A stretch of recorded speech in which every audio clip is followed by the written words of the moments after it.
kita memaksa terlihat sempurna? Kenapa kita memaksa menutup semua celah? Kenapa kita malu menjadi apa adanya? Apakah pencitraan adalah segalanya? Padahal bahagia itu sederhana.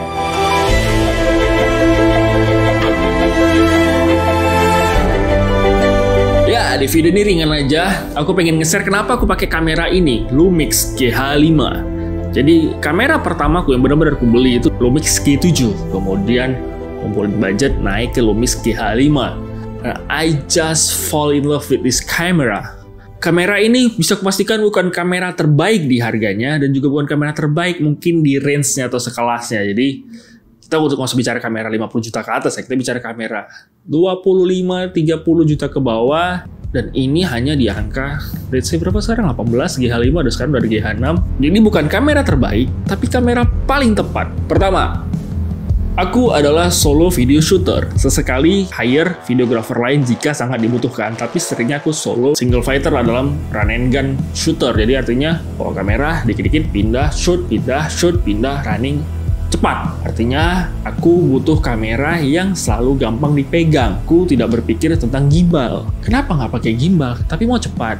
Gimbal kan enak. Enggak, bos. Pengalaman aku pakai gimbal. Gimbal hanya enak di space-space yang lumayan bagus. Enak tuh di outdoor pakai gimbal atau ruangan-ruangan yang sangat gede. Itu emang enak pakai gimbal. Tapi ternyata kejadiannya adalah selain ruangannya kecil atau mungkin ruangannya gede, tapi space kita bergerak kecil. Itu sering terjadi di dokumentasi solo ya. Bahkan pengalaman aku buat film ya. Sebenarnya bukan film kategorinya. Jadi kayak video yang berfungsi ya, apa kita bilangnya. Jadi aku buat video training untuk kantor. Ternyata most of the time pada saat pembuatan video yang berskrip, ada narasi, lebih tepatnya ada skrip, ada dialog ya. Kameranya itu nggak diperlukan gerak loh ternyata. Static is just good enough untuk video-video yang perlu dialog.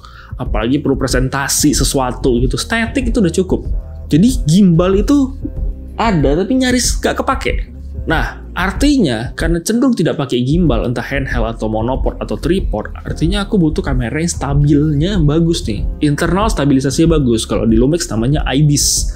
Kenapa dia bisa bagus? Karena dia dengan sensornya yang kecil tapi bodinya yang cukup berongga ya. Maksudnya hampir kayak ukuran full frame nih ukuran kameranya. Mungkin nggak APS-C menuju full frame.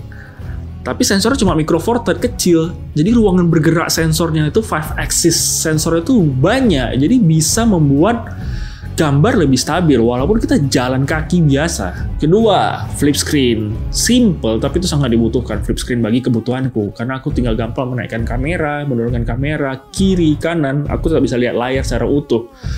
Dan kalau membuat konten kayak gini, aku bisa ngeliat wajahku sendiri di situ. Tapi kebetulan karena biasa pakai streaming ya. Bukan streaming, pakai wifi di sini.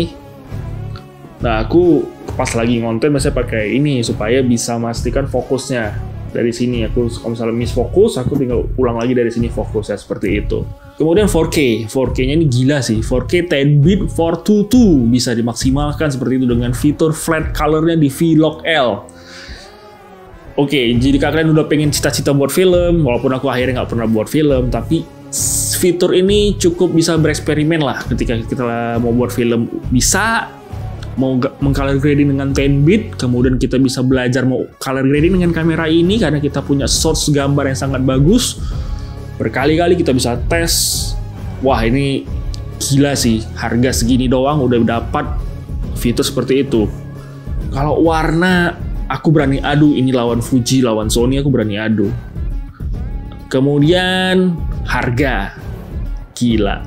4K 10-bit 422, IBIS keren, slow motion hingga 120 fps di 1080. Rasanya itu kayak kameranya itu sangat low budget dengan apa yang bisa didapatkan dengan fitur kayak gitu. Saat itu ya namanya udah full frame APS-C, kalau mau dapat fitur itu pasti di atas itu harganya. Sampai hari ini tuh bahkan masih di atas itu, tapi ini nggak perlu di harga segitu. Ukuran lensa, kenapa aku milih Lumix? Karena ukuran lensa kecil, lihat nih. Kemudian ada 25 mili, cuma segini. Artinya portabilitasnya sangat bagus. Ini udah sangat pas. Justru kalau aku pakai kamera berat, rasanya hanya demi naikin gambar bokeh doang, biar lebih low light-nya bagus. Tapi aku ngerasa beban bawanya. IBIS, kemudian 4K 10-bit kualitas terbaiknya itu, slow motion juga bagus, kemudian juga ada flip screen, kemudian juga ada ukurannya yang bagus, yang minimalis gitu bagi aku. Walaupun sensornya kecil. Kenapa aku milih Lumix? Itu tepat ya, bukan terbaik tapi tepat.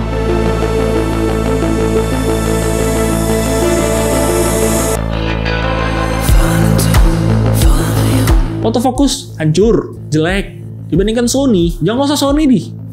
Canon atau Fuji aja, bagusan mereka autofokusnya. Jadi kalau kalian benar-benar videographer yang mungkin masuk di era langsung autofokus ya, berarti belum zaman DSLR apalagi ke bawah gitu kan, kalian nggak cocok pakai Lumix. Muter-muter fokus nggak cocok. Kalian kalau udah cocok di Sony, pakai aja Sony. Karena autofokusnya gampang dan memang menyenangkan. Apalagi pakai gimbal ya. Pakai gimbal malam hari, aku nyerah pakai kamera nih. Aku akan serahkan sama Sony bergimbal ketika perlu shoot malam hari. Jeleknya tadi kan autofokus ya. Kedua low light. Udah itu doang. Aku rasa cuma itu dua kelemahan fatal yang ada di Lumix.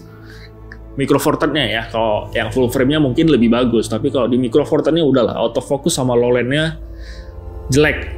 Tapi ya, it's okay, karena kebetulan aku mampu menempatkan posisi kameraku di mana ada cahaya. Kemudian jika memang terbatas sekali cahaya, aku punya setup lighting yang cukup untuk mengilluminasi, memberi cahaya pada objek yang ku videokan atau foto.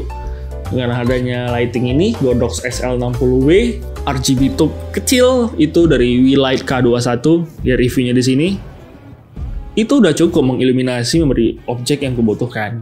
Kekurangan di autofocus tadi, karena aku biasa fokus, dan kekurangan di low light tadi, karena aku bisa mengilluminasi dengan cahaya yang aku punya, atau pakai cahaya available yang ada, cukup gitu. Itulah kenapa aku memilih kamera ini. Dan jika kalian punya karakter pemakaian kayak aku tadi, aku kira ini kamera yang tepat. Jika budget kalian hanya maksimal segini. Jika budget kalian jauh di atas ini, silahkan kalian riset sendiri, cari video lain yang kira-kira bisa menjawab kebutuhan kalian. Jadi aku tidak memberikan istilah ini kamera terbaik. Bullshit, ada kamera terbaik. Gak ada yang terbaik. Kamera paling mahal aja masih dikeluhkan orang gitu. Mungkin sekelas Hasselblad kalau untuk foto ya, itu masih ada yang kritik. Jadi tidak ada kamera terbaik. Tapi bagiku yang ada kamera paling tepat sesuai kebutuhan kita. Oke, gitu aja. Bye. Terima kasih.